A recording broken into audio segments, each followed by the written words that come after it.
Copy और हम अपने विजुअल स्टूडियो पर आएंगे और इसे हम लोग यहाँ से इरेज करेंगे और यहाँ पर इसको पेस्ट कर देंगे। ठीक है, अब ये हमारा नेव बार जो है वो टोटल यहाँ पर कॉपी हो चुका है। ठीक है, अब हम इसे देखेंगे कि ये किस तरह से जो है वो काम करेगा। अच्छा, पहले नंबर पर उसने एक नेव बार क्लास यूज़ किया है, नेव लगाया है, नेव का टैग उसमें उसने क्लास यूज़ किया है नेव बार और नेव बार डिफ़ॉल्ट। ठीक है, फिर उसने क्लास कंटेनर फ्लूइड की लगाई है। ठीक है, जो उसे ऊपर बांध के रखेगा। फिर नेव बार हेडर और उसके बाद उसने बटन यूज़ किया है जिसमें उसने नेव बार टूगल कोलैप्स लगा दिया है। फिर उसके बाद जो है वो क्लासेस यूज़ की हैं आइकन बार की। नेक्स्ट नीचे उसने नेव बार का ब्रांड वो लगाया है, नेव बार की एक्टिव क्लास यूज़ की है, नेव बार ड्रॉप डाउन यहाँ पर लिस्ट की उसने क्लास यूज़ की है। इससे पहले हम ब्राउज़र पर चेक करके देखते हैं कि ये नेव बार किस तरह से शो हो रहा है। ये देखें जी, ये एक ब्रांड लिंक, यहाँ पर एक ड्रॉप डाउन है, यहाँ पर सर्च के लिए एक बटन लगाया हुआ सबमिट का और एक यहाँ पर ड्रॉप डाउन का बटन उसने बनाया हुआ है। इसे अगर हम क्लोज करके देखें कि छोटी विंडो पर ये किस तरह से शो होगा, तो ये देखें, जब हम इसकी विंडो को छोटा करते हैं तो ये एक बटन शो करता है और उस बटन को जब हम क्लिक करेंगे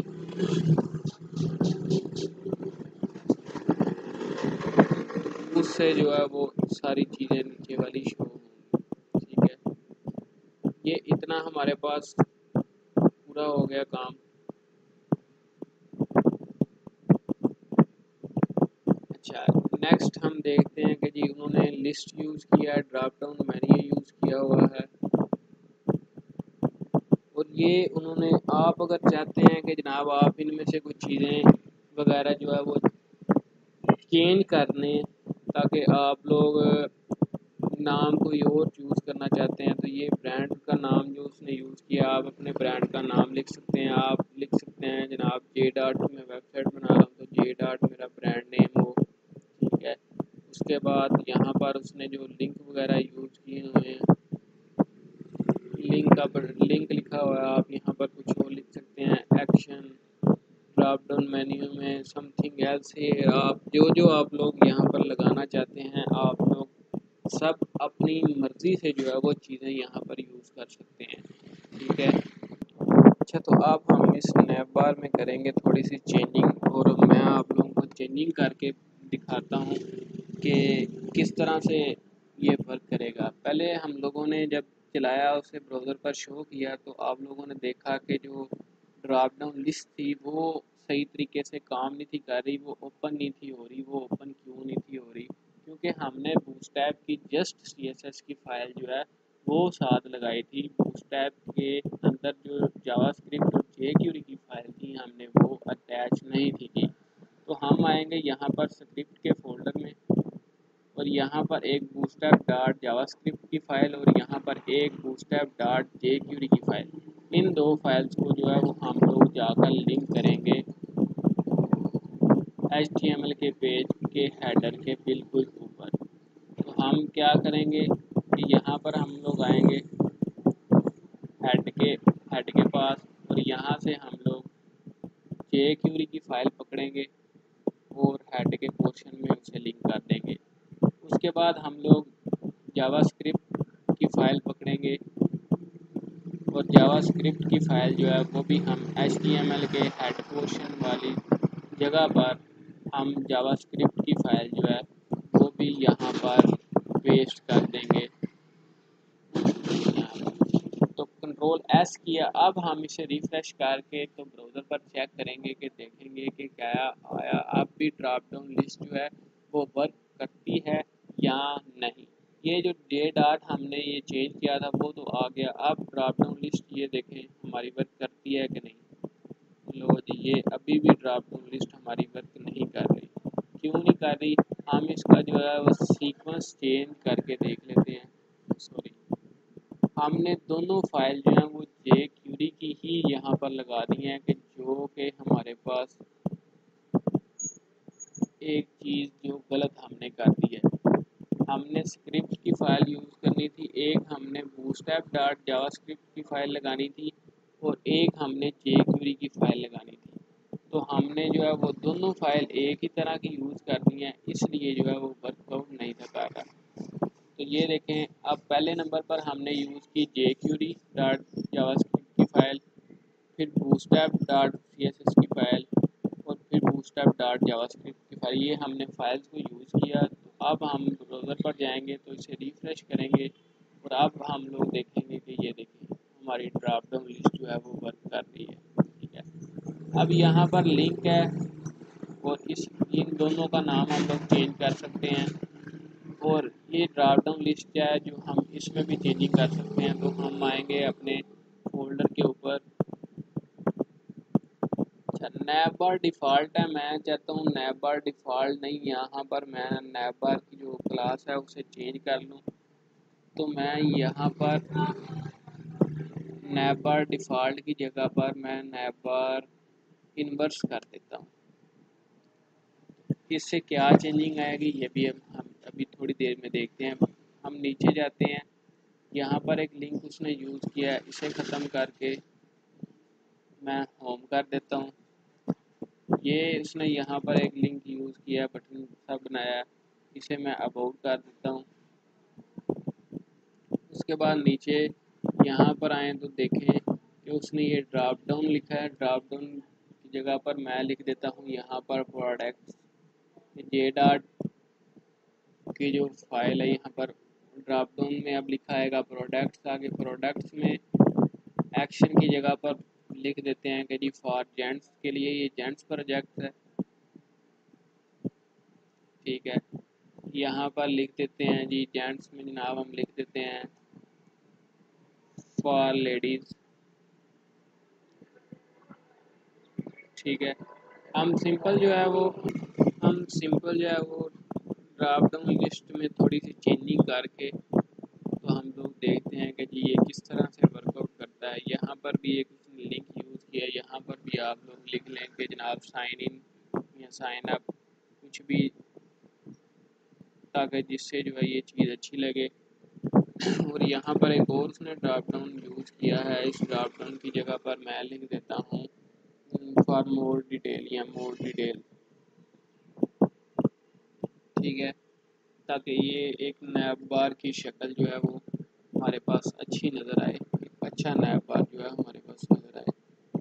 तो ये देखें, अब यहाँ पर प्रोडक्ट्स आ गई, प्रोडक्ट्स में जेंट्स लेडीज़।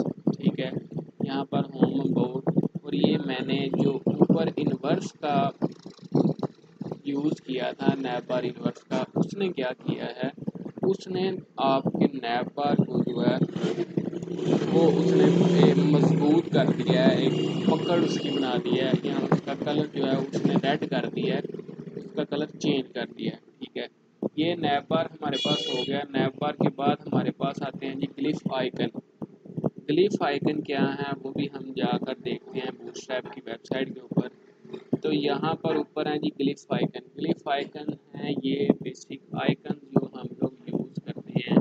काफ़ी ज़्यादा ग्लिफ आइकन हैं जिनको हम यूज़ करते हैं। पहले हम लोग को ग्लिफ आइकन यूज़ करने के लिए 2 क्लास लगानी होगी। पहले नंबर पर आप जब वेबसाइट को देखते हैं तो आप लोग देखते हैं कि जनाब उस पर ये आइकन वगैरह काफ़ी ज़्यादा यूज़ किए जाते हैं। तो हमने नैब बार में जो है वो सर्च का एक बनाया है बटन, जो सबमिट के साथ मैं ये सर्च का आइकन लगाना चाहता हूँ। तो मैं क्या करूँगा, विजुअल स्टूडियो में आऊँगा, यहाँ से पहले नंबर पर तो हम देखेंगे कि जी सर्च वाला उसने कहाँ पर लगाया है प्लेस होल्डर, ये यहाँ पर जहाँ पर उसने सबमिट लिखा हुआ है, सबमिट के साथ हम लोग लगाएंगे ग्लिफ आइकन। तो मैं यहाँ पर लिखता हूँ जनाब ग्लिफ आइकन की क्लास यूज़ करता हूँ और फिर मैं लिखता हूँ glyph icon, glyph icon, glyph icon, और ये यहाँ पर मैं लगाता हूँ सर्च। ग्लिफ आइकन सर्च, ठीक है। इसे सेव करके तो इसे ब्राउज़र पर देखते हैं इसने क्या उसका इफेक्ट दिया है। तो ये देखें अब उसके साथ एक छोटा सा जो है वो सर्च का एक आइकन बन गया है हमारे पास ग्लिफ आइकन का, ग्लिफ आइकन को यूज़ करते हैं, ठीक है। अब मैं इधर मैंने ये साइन इन लिखा है, इसके साथ इसके मिलता जुलता, इसके साथ मिलता जुलता अगर मैं कोई ग्लिफ आइकन लगाना चाहता हूँ तो वो भी मैं यहाँ पर आऊँगा और यहाँ से मैं देखूँगा कि जनाब साइन इन का जो ग्लिफ आइकन बनता है वो कौन सा हमारे पास साइन इन का ग्लिफ आइकन बनता है। तो इनमें से कोई भी ग्लिफ आइकन अगर आप लोग यूज़ करना चाहते हैं, अभी साइन इन का खैर कोई नज़र नहीं आ रहा ग्लिफ आइकन, तो मैं कोई भी इनमें से ग्लिफ आइकन एक ले लेता हूँ as a sign in option के लिए। तो मैं यहाँ पर ग्लिफ आइकन पेंसिल यूज़ कर लेता हूँ, ठीक है। तो मैं दोबारा यहाँ पर आऊँगा विजुअल स्टूडियो पर और जिसको मैंने यहाँ पर साइन इन किया है यहाँ पर, तो यहाँ पर मैं एक क्लास यूज़ करूँगा। क्लास हमारी होगी ग्लिफ आइकन की, क्लास GLY, अच्छा जी, ग्लिफ आइकन लिख दिया, ग्लिफ आइकन एक पहले तो सिंपल एक क्लास ग्लिफ आइकन की लगाई, फिर मैं क्लास लगाऊंगा ग्लिफ आइकन पेंसिल की। बहुत सारी यहाँ पर क्लासेस आ जाती हैं तो मैं इसे खुद लिख लेता हूँ ग्लिफ आइकन पेंसिल, ये हमारे पास आ गया। इसे अब सेव करेंगे तो इसे अब देखेंगे कि क्या उसने इफेक्ट दिया है। ये देखिए अब पहले सिंपल साइन इन था, अब उसने जनाब उसके साथ एक जो है वो साइन इन के साथ एक पेंसिल का जो है वो यूज़ किया है, तो इससे जो है वो खूबसूरती में उसमें इजाफा हो गया, ठीक है। तो ये ग्लिफ आइकन है, इसी तरह आप लोग जितने और मज़ीद लगाना चाहते हैं आप लगा सकते हैं, लगा सकते हैं, ठीक है। अच्छा मैं इस स्नैप बार को यहाँ से मैं क्लोज करता हूँ, नेक्स्ट देखता हूँ कि नेक्स्ट हमारे पास क्या चीज़ है। नेक्स्ट हमारे पास है स्लाइडर। स्लाइडर बेसिकली क्या चीज़ है, आप लोगों ने देखा होगा कि जब आप वेबसाइट ओपन करते हो तो उस पर इमेजेस चल रही होती हैं बार बार, पहले एक इमेज गुजरती है, फिर दूसरी आती है, तीसरी आ जाती है, चौथी आ जाती है, पांचवी आ जाती है, ठीक है। वो स्लाइडर हम लोग देखते हैं कि ये बूटस्ट्रैप पर वो स्लाइडर क्या होते हैं और वो किस तरह से जो है वो यूज़ किए जाते हैं, ठीक है। अच्छा तो बूटस्ट्रैप में जो है वो स्लाइडर को जो है वो कैराजोल के नाम से जो लिखते हैं। तो हम लोग देखते हैं कि जी वो कैराजोल जो स्लाइडर जिसको हम कहते हैं वो किस तरह से जो है वो वर्क करता है। तो हम दोबारा से जाते हैं जी कंपोनेंट्स के ऊपर और यहाँ से देखते हैं कैराजोल, यहाँ से हमें चाहिए जी कैराजोल,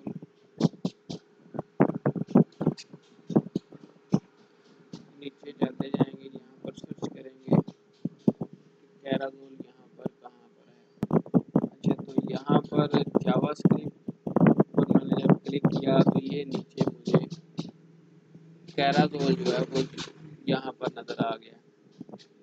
ये हमारे पास कैराजोल है जो कि फ़िलहाल 3 स्लाइड पर उन्होंने बनाया है, ठीक है। और ये नीचे उसका जो उन्होंने कोड दिया हुआ है हम इसे यहाँ से करते हैं कॉपी। इसको बनाने के लिए उन्होंने div का यूज़ किया है, div का। मैं इस सारे को करता हूँ यहाँ से कॉपी, विजुअल स्टूडियो पर आऊँगा, विजुअल स्टूडियो पर आकर इसके नीचे मैं इसे यहाँ पर पेस्ट कर देता हूँ कैराजोल को। अभी ये सिंपल उन्होंने बनाया है कैराजोल, यहाँ पर उसने इमेजेस वगैरह नहीं दी, तो मैं क्या करूँगा, मैं अपने कैराजोल पर जो है वो इमेजेस लगा कर उसको मैं चला सकता हूँ, ठीक है। तो यहाँ पर इमेज उसने दी हुई है, इसे मैं इस इमेज को यहाँ से ख़त्म करता हूँ से अपनी एक इमेज पकड़ूंगा और यहाँ पर पेस्ट कर दूंगा। ठीक है, इमेज लग गई यहाँ पर। उसके बाद नीचे आऊँगा, इसे भी यहाँ से कट किया और फिर से एक इमेज पकड़ी और इस इमेज को यहाँ पर लगा दिया। एक दो, हमारे पास अभी दो इमेजेस हुई हैं। ठीक है, और फिर उन्होंने बटन लगाया हुआ है जिस पर उन्होंने लिखा हुआ है कि फ्रंट साइड पर जाना है, आगे जाना है, पीछे जाना है। तो इसे करते हैं सेव और देखते हैं कि हमारी इमेजेस किस तरह की शो हो रही है। इन्हें रिफ्रेश जब करेंगे तो ये देखिए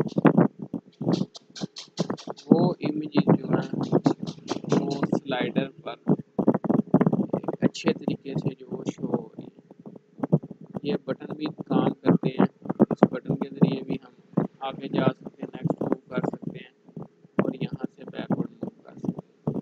पहले हमने ये नैप बार यहाँ पर लगा लिया, उसके बाद हमने एक स्लाइडर यूज़ किया। ठीक है, ये स्लाइडर जिसे कैराजोल कहा जाता है बूटस्ट्रैप की लैंग्वेज में, तो हमने वो यूज़ किया। नेक्स्ट हमारे पास कोलैप्सिबल पैनल आते हैं, ग्रिड सिस्टम आता है और मॉडल्स आते हैं। हमारे पास इनमें से जो सबसे इम्पोर्टेंट टॉपिक है वो है हमारा ग्रिड सिस्टम। तो हम लोग सबसे पहले सीखते हैं कि ग्रिड सिस्टम जो है वो कैसे वर्क करता है और वो क्या होता है और इसको किस तरह से हम लोग यूज़ कर सकते हैं। तो हम लोग जाते हैं अपनी बूटस्ट्रैप की वेबसाइट पर और यहाँ से हम लोग देखते हैं जनाब अपना ग्रिड सिस्टम।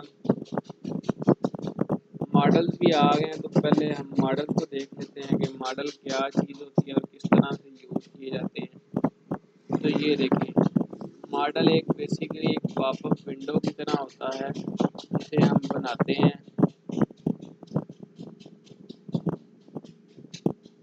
एक एग्जांपल, एक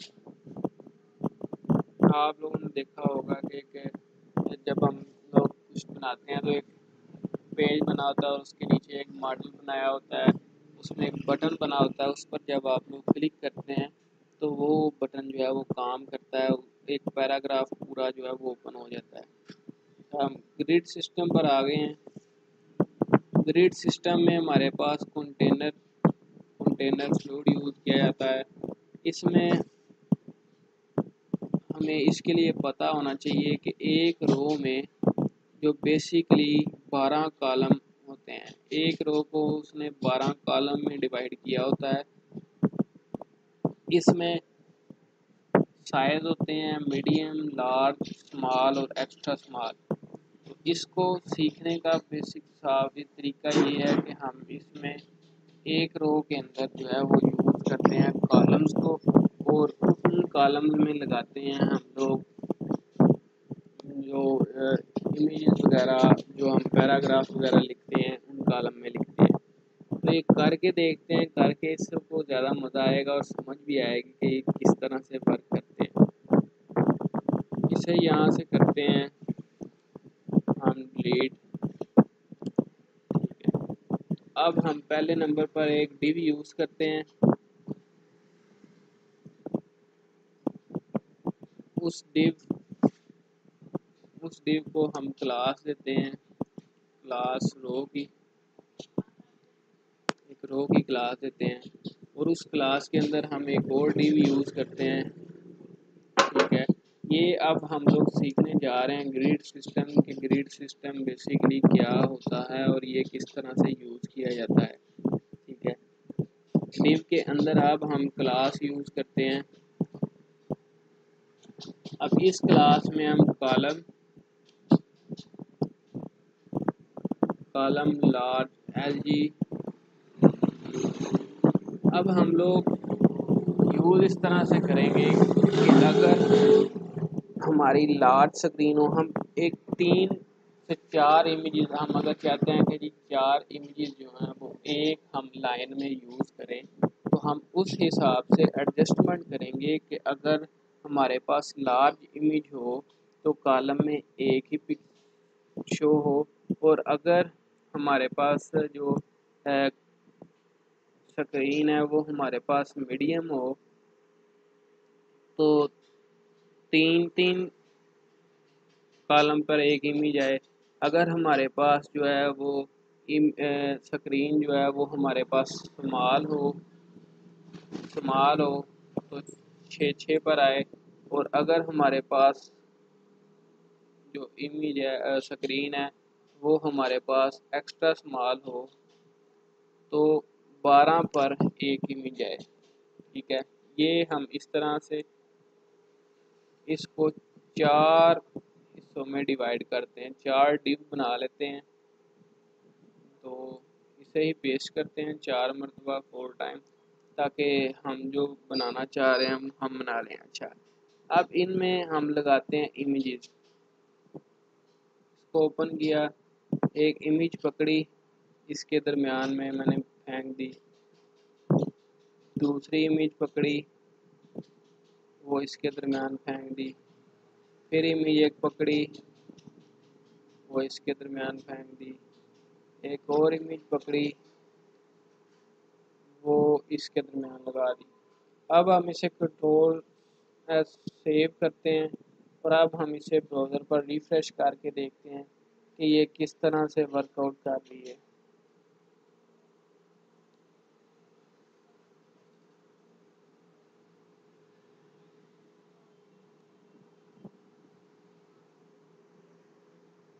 तो ये हमारे पास जो है वो बिल्कुल अच्छा व्यू नहीं आ रहा, क्योंकि हमसे कहीं ना कहीं गलती हुई है बहुत बड़ी कि हमने सही तरीके से इमेज को यहाँ पर लगाया नहीं। देखते हैं कि हमारे पास गलती क्या हमारे से हुई है। फर्स्ट इमेज हमने लगाई, सेकंड इमेज हमने लगाई। फर्स्ट इमेज हमारे पास सही लग गई है, सेकंड इमेज हमारे पास जो सही नहीं